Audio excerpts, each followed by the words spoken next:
Hello, good morning. Welcome to my vlog. Please subscribe and share my channel.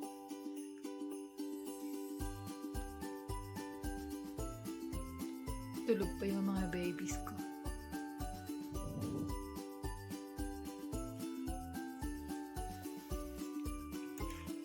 Today is May 12.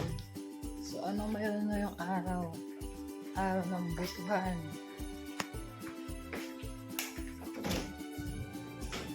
Kayo po ba ay nakapili na o nakapag-isip-isip na kung sino yung mga bubutuhin nyo at karapat-dapat? Kung hindi pa po, mayroon pa po oras para pumili ng maayos kung sino ang karapat-dapat na bubutuhin natin. Namamagaan yung mata ko. Sobrang gumaman. Kayo ba mga kapatid? Pag kayong partner nyo ba, nagkatampuhan kayo ng isang araw lang reason na ba yun para sabihin mo,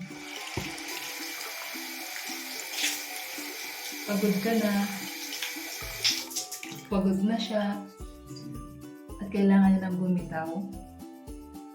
Hindi ba pwede na pagpagod ka, pahinga muna, kasi hindi natin alam, o bukas, yung sinasabi mo pagod ka, ay okay ka na.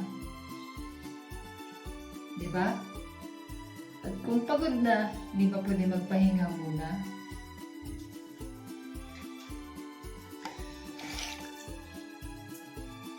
Kaya sa mga taong mahilig sa ganyan, na isang bagay, isang araw, na hindi ka nakapagparamdam sa partner mo, o yung part mo isasabay na pagod na siya sa'yo kasi isang araw na hindi ka nagparamdam, iwasan nyo yung salitang pagod at hiwalay na. Isip-isipan nyo muna yung mga sasabihin nyo. Kasi mahirap. Mahirap ang manuyo. Mahirap manuyo. Pero ako, hindi ako susuko sa pagpanunuyo na yan. Kasi para sa akin, pag mahal ko, hanggat kaya ko, at ramdam ko na mahal ko pa siya, hindi ko yan susuko.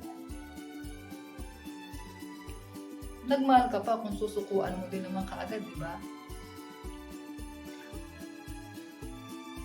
So, ngayon, anong gagawin natin next?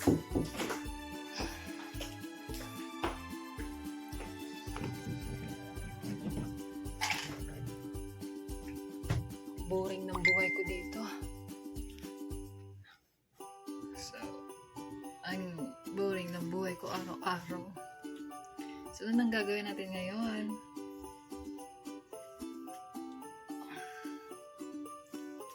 Simulan na natin yung gawain natin sa araw-araw.